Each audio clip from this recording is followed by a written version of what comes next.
नमस्कार दोस्तों, mutual fund tips, tax and investment planning strategies की इस विशेष श्रृंखला में आपका स्वागत है।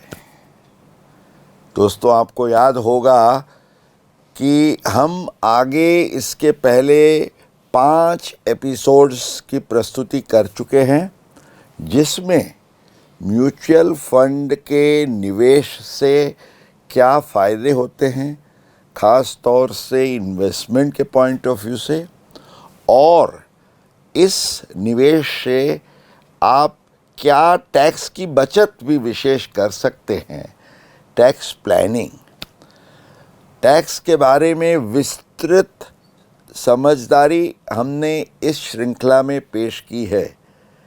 इक्विटी फंड्स का टैक्सेशन हो या SIP, STP, SWP, even losses आपको हुए तो उसकी टैक्स ट्रीटमेंट और उससे आप टैक्स के सेविंग कैसे कर सकते हैं, इसके बारे में हमने बहुत सारी चर्चाएं की। मुझे ये आपसे कहते हुए बड़ी खुशी हो रही है कि हमारी श्रृंखला को बहुत ऊष्मा भरा आवकार मिला है आप सब दर्शकों से, और इसके लिए मैं हर बार जो हमारे दोस्त और साथी इस कार्यक्रम में होते हैं, श्री समीर वोरा, समीर भाई, आपका स्वागत भी है और आपके हम शुक्रगुजार हैं कि ये कार्यक्रम में आप मेरे साथ हमेशा बने रहे हैं। बिल्कुल सर। तो जैसे आपको ध्यान है कि टैक्स के अलग अलग पहलुओं में, ख़ास तौर से इक्विटी और STP, SWP, SIP और लॉसेस के बारे में हमने काफ़ी बातें की। तो आज बारी है डेट फंड्स के टैक्सेशन में। ओके सर, क्या ख्याल है आपका? बिल्कुल। सो मुकेश भाई, अगर हम लोग as a mutual fund industry को समझने की कोशिश करें तो करीबन 75 लाख करोड़ का म्यूचुअल फंड इंडस्ट्री है। और अगर उसमें से स्पेसिफिकली हम डेट म्यूचुअल फंड्स की बात करें तो तकरीबन 17.5 लाख करोड़ का डेट म्यूचुअल फंड्स है। दैट मीन्स के that's contributed by the 22% of overall industry. Very good. तो हमने सर देखा कि लास्ट कुछ सालों में कैपिटल गेन को लेके, टैक्सेशन को लेके बहुत सारे रिफॉर्म्स हुए, बहुत सारे चेंजेस हुए हैं। एंड हमने, जैसे आपने बताया कि हमने इक्विटी को लेके ऑलरेडी डिस्कशंस की हुई है। सो डेट को लेके जो फाइनेंस बिल 23-24 में गवर्नमेंट ने कुछ चेंजेस किए हैं on the taxation part of the debt mutual funds. तो एक जो क्या चेंजेस हुए हैं, और दूसरा कि उसके कॉन्टेक्स्ट क्या है, क्यों उसमें वो चेंजेस किए गए। बिल्कुल, आपने बहुत अहम सवाल खड़ा किया। एक्चुअली ये डेट फंड के जो यूनिट्स हैं उसके टैक्सेशन में, जैसे आपने बताया कि 2023-24 से जो महत्वपूर्ण बदलाव आए, उसके पहले जो परिस्थिति थी वो जैसे हम नॉर्मल कैपिटल गेन्स के बारे में जो टैक्सेशन के प्रावधान हैं 111 ने और 112 नहीं, क्योंकि वो तो इक्विटी के लिए एक्सक्लूसिव प्रोविजंस हैं, शॉर्ट टर्म या लॉन्ग टर्म के लिए, जहाँ STT भी भरा जाता है शेयर्स और वगैरह के साथ इक्विटी ओरिएंटेड फंड के। पर इक्विटी ओरिएंटेड फंड न भी हो तो भी उसके टैक्स के लिए एक जो हमारे इनकम टैक्स एक्ट की एक सेक्शन 112 हुआ करती है, उसमें उसके विशेष टैक्स के प्रावधान अमल में थे। और जैसे आप जानते हैं कि 112 में, हालांकि ये जो टैक्स के रेट में एक बदलाव हुआ जिसके बारे में हम थोड़ी समझदारी बाद में लेंगे, तो एक फ्लैट रेट ऑफ टैक्स और आम तौर से जो मैक्सिमम नॉर्मल टैक्स का रेट है 30%, उसकी कंपैरिजन में उस समय पर तो 23 में 20% का लॉन्ग टर्म का एक रेट था। तो वो rate was applicable in the case of the date funds also. अब उसमें जो आपने कहा ना कि क्या कॉन्टेक्स्ट था सरकार का बदलने के लिए, तो जो डेट फंड्स हैं इफेक्टिवली तो ये डेट इंस्ट्रूमेंट्स की तरह फिक्स्ड डिपॉजिट्स और जो बाकी डिबेंचर्स वगैरह का जो होता है टैक्सेशन, उसकी कंपैरिजन में सबको ये लगता था कि एक टैक्स का एक arbitrage and unfair protection and arbitrage ये म्यूचुअल फंड के यूनिट्स को मिल रहा है। क्योंकि मान लीजिए किसी का 1-2 करोड़ का भी इनकम होगा तो भी वो 20% के टैक्स के दायरे में आता था maximum, because of this long term capital gain provisions. इसलिए 1 अप्रैल 23 से वो अमल में आए उस तरीके से 1 फरवरी 2023 में जो फाइनेंस बिल 23 पेश हुआ उसमें एक नई सेक्शन 50AA उसको इंट्रोड्यूस किया गया। तो ये 50AA में एक वो प्रोविजन लाए कि भाई it will be the income what ever you get, उसमें लॉन्ग टर्म और शॉर्ट टर्म का कोई ऐसे डिफरेंस नहीं रहेगा। It will be like deemed short term capital gains.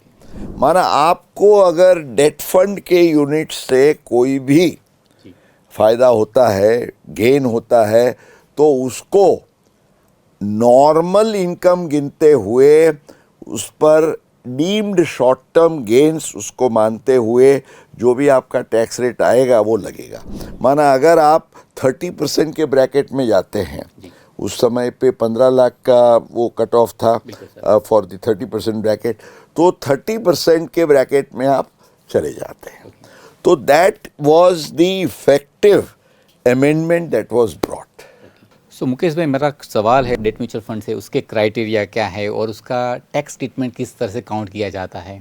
तो जनरल कॉन्टेक्स्ट में डेट फंड की जो समझ है और ये इनकम टैक्स एक्ट में जो है, जैसे इनकम टैक्स में आपको ध्यान होगा हमने इक्विटी फंड पर जो विशेष पेशकश की थी उसमें हमने समझाया था कि सेक्शन 112A में इक्विटी फंड क्या है उसकी डेफिनेशन दी गई थी कि इक्विटी फंड में अगर कोई भी म्यूचुअल फंड उसके 65% से ज़्यादा प्रोसीड्स इक्विटी में, लिस्टेड इक्विटी में लगाते हैं तो उसको इक्विटी ओरिएंटेड फंड गिना जाता है। तो डेट फंड में यही नियम है कि अगर 65% से ज़्यादा आप अपना जो निवेश है वो डेट के या मनी मार्केट के इंस्ट्रूमेंट्स में अगर करते हैं तो उसको डेट फंड माना जाएगा और उसके यूनिट्स हैं वो सेक्शन 50AA के टैक्स के विशेष जो प्रावधान है उसके दायरे में आएंगे। तो सर, जैसे आपने समझाया कि अर्लियर जो टैक्स का आर्बिट्रेज था between the debt and the other fix income instrument, तो एक लेवल प्लेइंग गेट इस ग्राउंड गवर्नमेंट ने इसको बनाया है। एब्सोल्युटली। तो सर मेरा क्वेश्चन है कि जैसे आपने मुझे समझाया कि 50AA, तो 50AA के अंदर तक ये डेफिनेशंस किस तरह से तय की गई है कि स्पेसिफिकली कैसे इंस्ट्रूमेंट्स को आप डेट में आप कंसिडरेशंस करोगे? अर्लियर क्या उसके लिए डेफिनेशंस थी एंड 50AA इंट्रोड्यूस होने के बाद उसमें डेफिनेशंस में क्या क्या चेंजेस हुए हैं? अभी जैसे एक चीज़ आपको समझनी है कि जो एक डेट फंड ऐसा कोई शब्द प्रयोग ये सेक्शन 50AA में नहीं किया गया है। 50AA में they are talking of specified mutual fund, और ये स्पेसिफाइड म्यूचुअल फंड की जो मैंने आपको जो डेफिनेशन बताई कि specified mutual fund for purpose of 50AA उसको माना जाता है कि जहाँ 65% से ज़्यादा उसका जो फंड का पैसा है वो डेट फंड या मनी मार्केट के इंस्ट्रूमेंट्स में लगा हुआ है। अब आपने जो कहा कि ये बदलाव आया उसके कॉन्टेक्स्ट में वो क्या बदलाव, कैसे बदलाव और किस समय से बदलाव, ये बहुत इम्पोर्टेंट है। क्योंकि जब भी कोई अमेंडमेंट आता है तो जैसे हम एक शब्द प्रयोग करते हैं ग्रैंडफादरिंग। एक समय था इक्विटी का ग्रैंडफादरिंग, आपको याद है 31 जनवरी 2018 का।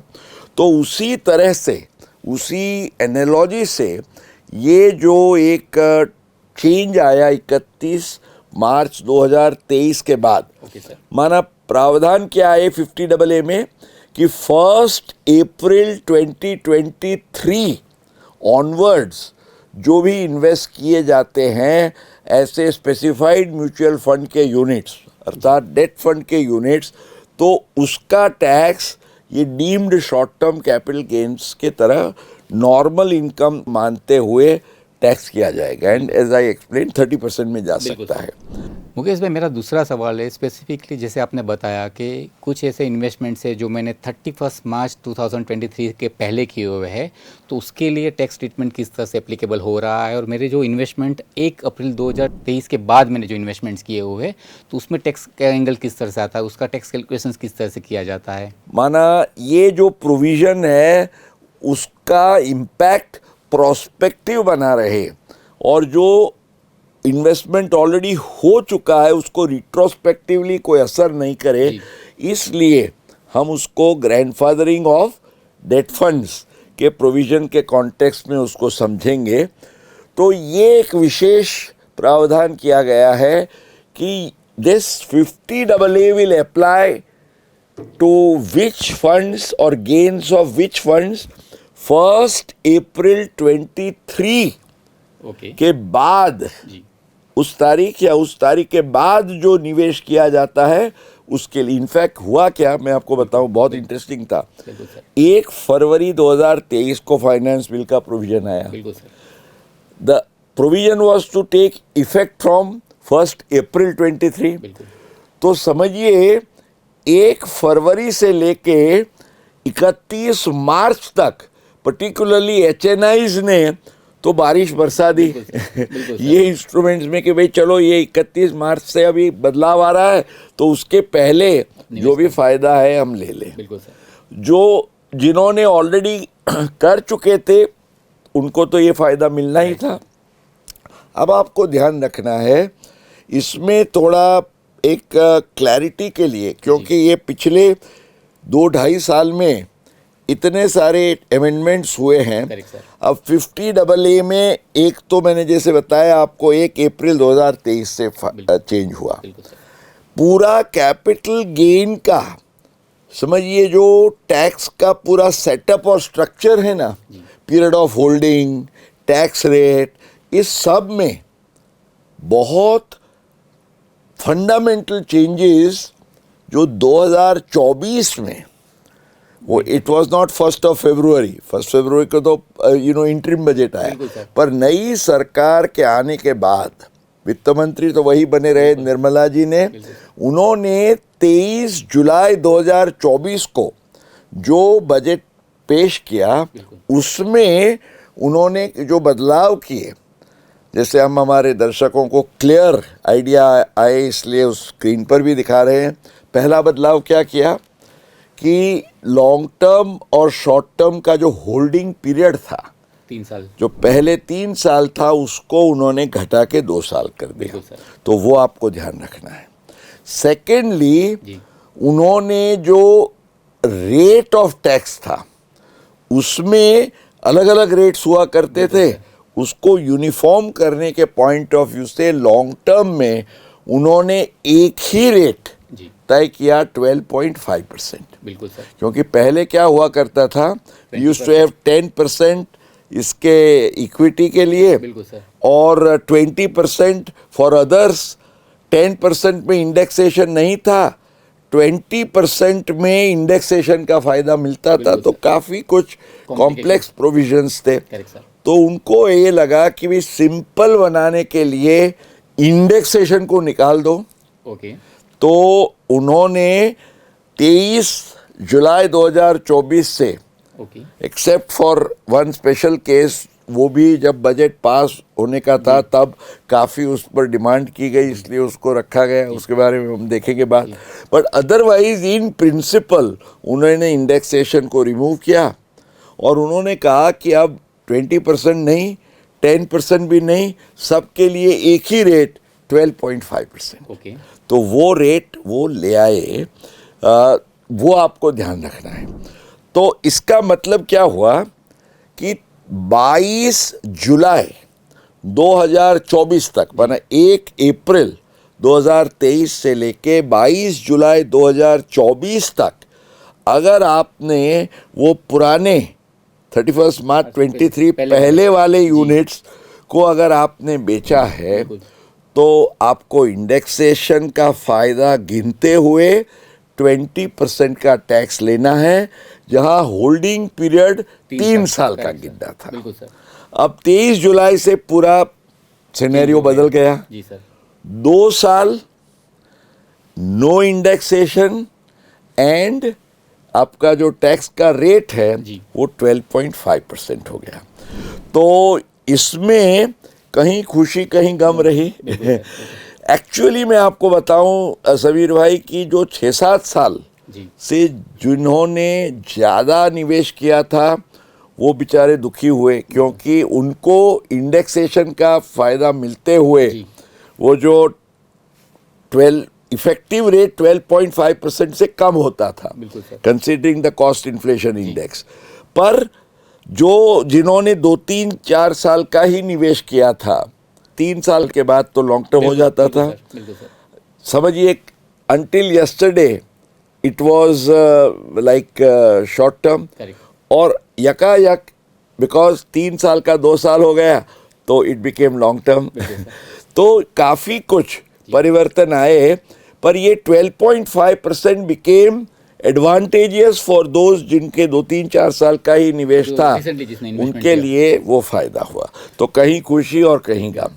मुकेश भाई, जैसे पहले टैक्स में जब जैसे भी हम लोग लॉन्ग टर्म कैपिटल गेन के टैक्स की कैलकुलेशंस करते थे, उसमें इंडेक्सेशन का बेनिफिट मिलता था, तो आज भी वो हम लोग कैरी कर सकते हैं कि आज भी वो इंडेक्सेशन टैक्स बेनिफिट मिल रहा है, नहीं मिल रहा है? ये बहुत ज़रूरी है। लोग ये जो आपने बताया ना, जी। इंडेक्सेशन का फायदा नहीं रहा। कई लोग कहते हैं नहीं नहीं, लेकिन नहीं, जब बजट पास हुआ तो इंडेक्सेशन का ऑप्शन जी। दिया गया। जी। तो ये जो ऑप्शन है ना समीर भाई, लोग समझते हैं कि मैं ले सकता हूँ, ये आपको नहीं मिलेगा। म्यूचुअल फंड में तो कतई नहीं मिलेगा। It is only restricted to number 1 residential house, okay. that too in case of an individual, and thirdly who is a resident. अच्छा। तो रेजिडेंट इंडिविजुअल के केस में अगर उसका रेजिडेंशियल हाउस की प्रॉपर्टी है, उसी केस में उसको ये इंडेक्सेशन का ऑप्शन दिया गया है कि आइदर 20% विथ इंडेक्सेशन या 12.5। बाकी सारी जगह से हट गया है। So that you have to keep in mind. तो सर, फाइनेंस बिल 2025 जो आपने सेक्शन 50AA की बात की, तो उसके कॉन्टेक्स्ट में मुझे समझना है कि आपका as a tax expert view क्या है, whether it is good bad, just what's your opinion sir? मैं आपको बताऊं कि एक्चुअली 2024 में ये जो परिवर्तन आए, बिल्कुल सर। उसके बाद 2025 में जो रेडिकल एक रिफॉर्म आया रेट स्ट्रक्चर के पूरे कॉन्टेक्स्ट में, बेसिक एग्जम्पशन लिमिट 4 लाख रखते हुए 4-4 लाख के स्लैब में 5-5% के उन्होंने इंक्रीमेंटल रेट्स रखे। Right sir. माना 4 से 8 तक आपका जो है वो केवल 5%, जी। 8 से 12 तक 10%, 12 से 16 तक 15%, 16 से 20 तक 20%, 20 से 24 तक 25%, और जो 30% का रेट जी सर। पहले 15 लाख के ऊपर लगता था, अब सीधा उन्होंने 24 लाख के ऊपर लगाने का तय किया। दूसरा एक उन्होंने इम्पॉर्टेंट चेंज क्या किया कि जो रिबेट था, जी। वो जो सेक्शन 87A रेसिडेंट इंडिविजुअल को जो रिबेट का फ़ायदा मिलता है, जिसके आधार से हम कहते हैं कि भाई आपकी नॉर्मल इनकम पर आपको 0 टैक्स तक का भी फ़ायदा मिल सकता है, तो उसके लिए ये रिबेट की जो कट ऑफ लिमिट थी वो 7 लाख की थी, उसको बढ़ा के उन्होंने 12 लाख किया। तो जो 25,000 तक का आपको इफेक्टिव रिबेट मिलता था टैक्स का, वो 60,000 तक उसको रेज कर दिया गया। अब इसको नज़र में रखते हुए कई लोगों को अभी ये एक, क्योंकि अभी तो ये पहला साल है, अभी 2025 कुछ ही महीने हुए हैं कि जब बजट के बाद आप 1 अप्रैल से लेके इस वित्तीय वर्ष में समझिए 3-4 महीने हो गए आपके। एक्चुअली मैं ये कहूँगा कि ये सेक्शन 50AA के प्रोविजंस जब आए तब सबको लगता था कि ये एक टैक्स आर्बिट्राज को चेक करने के लिए या आपको नॉर्मल स्लैब में अप टू 30% ले जाएंगे, नो डाउट। जो हाई नेटवर्थ इंडिविजुअल्स है उनको तो इसकी असर ज़रूर पहुंची, पर जो स्मॉल और मीडियम इन्वेस्टर है ना, वो तो अगर वो ये समझे, मैं जो आपको बताने जा रहा हूँ 50AA का इम्पैक्ट, और ये हम आज हमारे इस एपिसोड में हमारे दर्शकों को विशेष तौर से समझने के लिए आग्रह करेंगे। आई वुड से 50AA के changes particularly after the 2025 finance act, they have become a big blessing in disguise. Mukesh भाई, आपने बहुत ब्यूटीफुली एक्सप्लेन किया। तो मेरा अगला सवाल है, 50AA को लेके आप टैक्स प्लानिंग या जो स्मार्ट स्ट्रेटजी की हम लोग बात करते हैं तो वो कैसे कर सकते हैं? सबसे पहले तो समझिए, ये जो ग्रेडेड रेट वाला जो आप टैक्स का कैलकुलेशन करते हैं, तो जो 24 लाख की मैंने इनकम बताई, जहाँ जिसके बाद आपका 30% का रेट आता है इफेक्टिवली, तो because of these graded tax rates 24 lakh पर आपका इनकम टैक्स होता है केवल 3 लाख रुपया। तो 12.5% का एवरेज रेट हुआ, क्योंकि जैसे मैंने बताया 4 लाख के बाद 5% से शुरू करके it goes up to 25% and 30% comes in only at over and about 24।